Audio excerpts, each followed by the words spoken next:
Bonjour, je suis Mayolek et je suis bien connu pour critiquer mes films selon la date.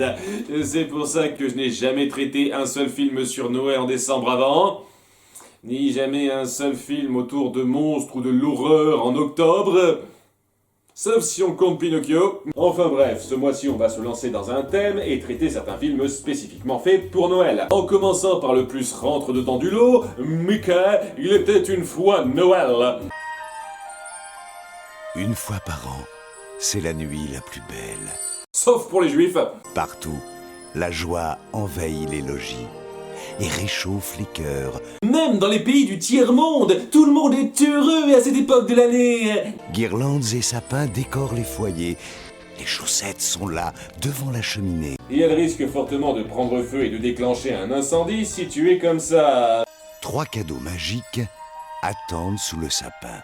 Pour dévorer ton âme. Parce que moi je vois des trucs comme ça apparaître par magie, j'y touche pas. Et surtout cet ourson, il a un petit sourire qui fait flipper. Sinon c'était censé être un menu interactif à la base, parce que sur mon DVD je suis un peu obligé de me farcir l'histoire dans l'ordre. Comme vous vous en doutez maintenant, ce film est composé de 3 segments. Qu'est-ce que c'est original Disney! Et on commence par celui centré sur Donald. Nous aimons tous Noël. Mais qui pourrait souhaiter une fête éternelle tous les jours de l'année? Tu pourrais arrêter de forcer ton ton mièvre comme ça? J'ai l'impression que t'essayes de me refiler le diabète juste en parlant.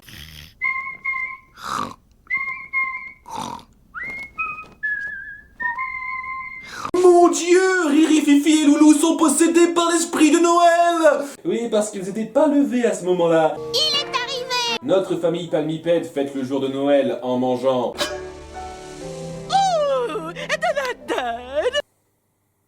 C'est pas une certaine forme de cannibalisme, ça? Et où les forces cosmiques se donnent à cœur joie de foutre le guac à Donald. Désolé, oncle Donald! En fait, la sympathie qu'on a pour lui, c'est la pitié face au sadisme des scénaristes. Je sais pas si c'est une bonne chose.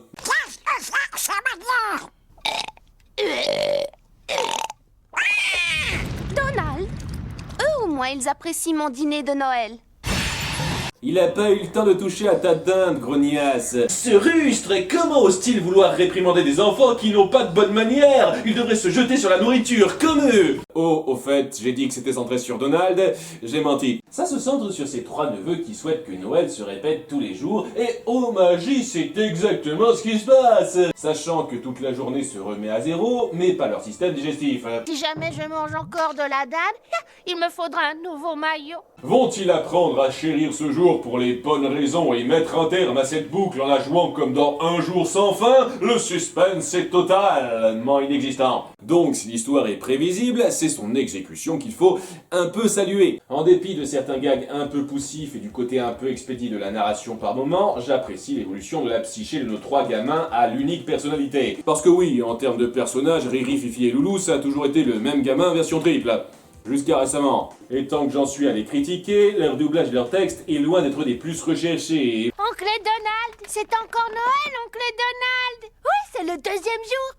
Oncle Donald, ça te dérange si on prononce ton nom 36 fois? Au passage, vos parents sont où en fait? Cela étant, leur développement est bien foutu dans la structure. On respecte bien leur mentalité d'enfant en les faisant passer de l'extrême anarchiste à l'extrême altruiste grâce à un élément déclencheur assez frappant, comme dans Un jour sans fin. Et la conclusion est touchante, on les voit aider à tous les plans pour qu'en fin de compte, tout le monde soit content. Daisy et Donald sont heureux, la dinde peut manger du jambon avec eux, c'est une amélioration en termes d'implication. La tata gâteau peut se moucher avec le cul de ses neveux. Petit, oh, le bonheur me submerge. Si tu fais ce genre de pratique souvent, je comprends pourquoi ils n'ont pas envie de te faire la bise. Et ils chantent même tous ensemble avec ce type jovial. C'est qui au fait?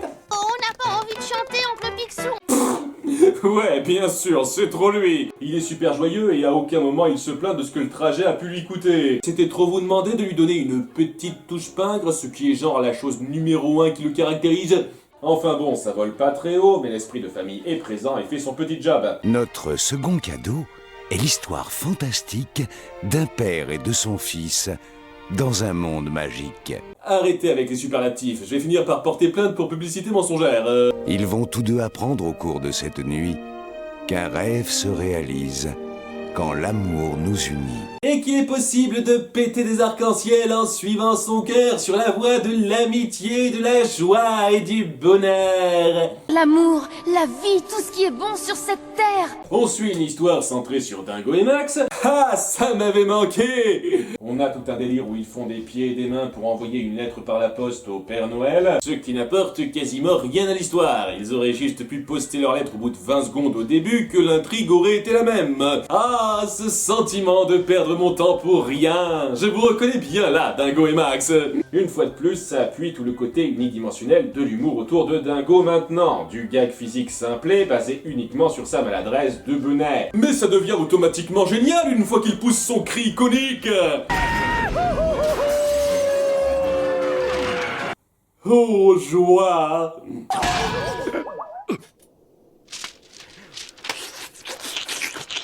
Une lettre expresso recommandée pour le pôle Nord.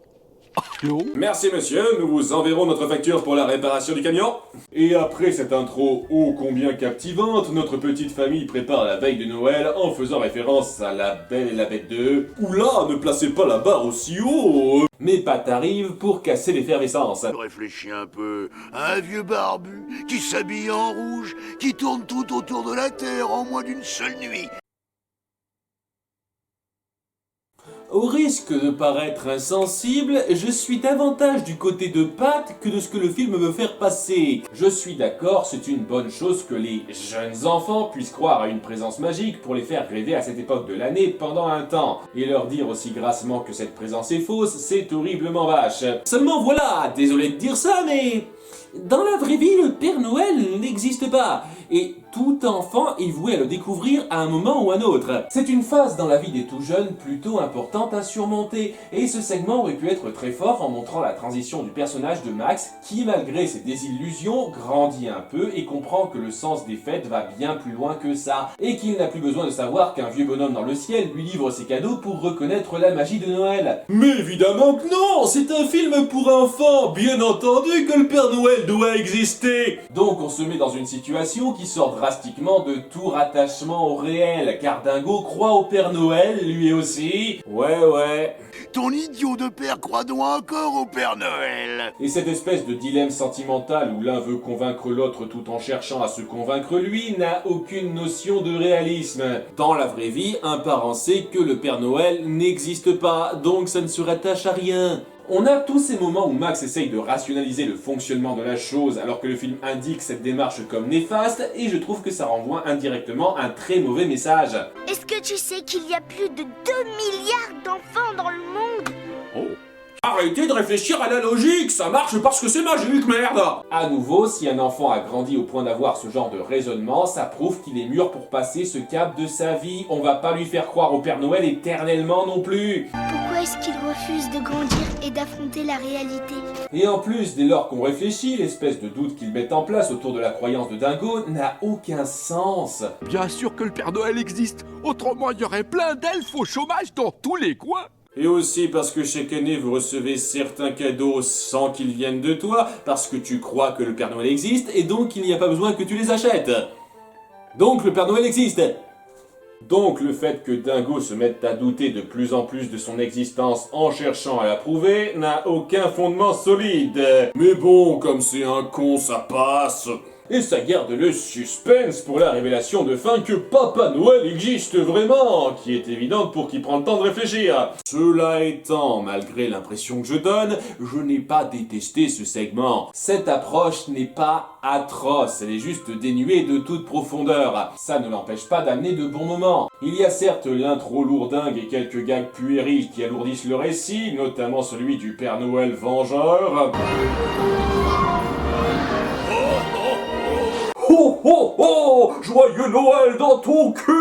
Mais la majorité du dessin animé montre des instants honnêtement touchants. Les moments père-fils entre Dingo et Max, même s'ils s'accrochent à une notion de réalité très bancale, affichent des émotions sincères. Et j'apprécie énormément l'atmosphère d'entraide qui est instaurée lorsque Dingo vient soutenir une famille peu aisée en apportant de la joie dans leur foyer.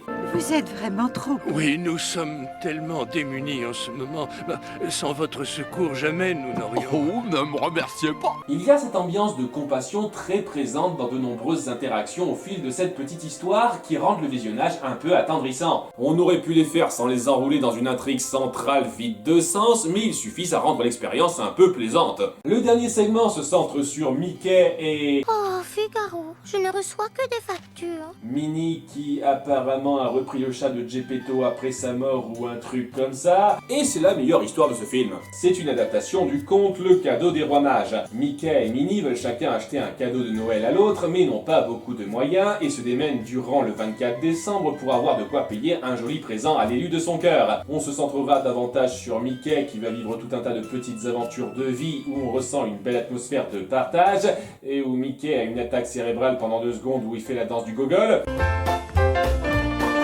Pas compris ce passage. En dehors de 2-3 gags forcés ci et là, l'ambiance est bien menée avec un très bon choix de casting. Mortimer est parfait en chef d'entreprise hautain. Bon allez, du vent. Repartez faire des paquets avec de jolis rubans. Et Pat, qui est beaucoup moins bronzé que dans le segment précédent, campe à la perfection le connard arnaqueur. S'ils n'ont pas de sapin, ces petits, où est-ce qu'ils vont trouver tous leurs joujoux?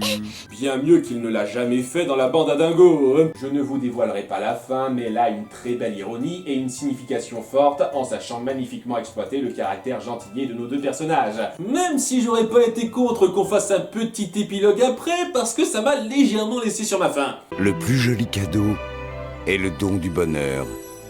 Et le monde est plus beau quand on offre son cœur. Cœur, rêve, joie, amour, bonheur, cœur, rêve, joie, amour, bonheur. Noël est bien plus que le jour des cadeaux. Je repars pour le pays des bisounours. Et pour conclure, tous nos amis se réunissent pour chanter en chœur. Vive le vent, vive le vent, vive le vent d'hiver. On vous souhaite un joyeux Noël et une bonne année. Ouais, ils se sont pas trop foulés pour la BO. Il était une fois Noël et clairement une excuse pour profiter des fêtes afin de vendre une compilation et c'est difficilement qualifiable de film complet à mon sens. Mais c'est une compilation qui capte tellement bien l'esprit chaleureux des fêtes qu'elle en devient tout de même appréciable. En tant qu'adulte, ça ne volera pas très haut, mais ce sera globalement un très bon visionnage pour les jeunes enfants et qui fournira suffisamment d'efforts pour arriver à plaire un peu aux plus âgés. Ce qui en fait un petit film de Noël totalement louable. Je ne peux pas en dire tout à fait autant de la suite. C'était Mayolek, et n'oubliez pas d'ouvrir votre cœur quand l'amour vous unit pour que vos rêves se réalisent en faisant le don du bonheur. On vous souhaite un joyeux Noël et une bonne année. Ils auraient juste pu poster leur lettre au bout de 20 secondes au début que l'intrigue aurait été la même. L'intrigue, ce qui n'apporte rien à l'histoire, ils auraient pu poster leur lettre au début au bout de 20 secondes que l'intrigue aurait été la même. Je parle mieux en allemand qu'en français quand même, merde.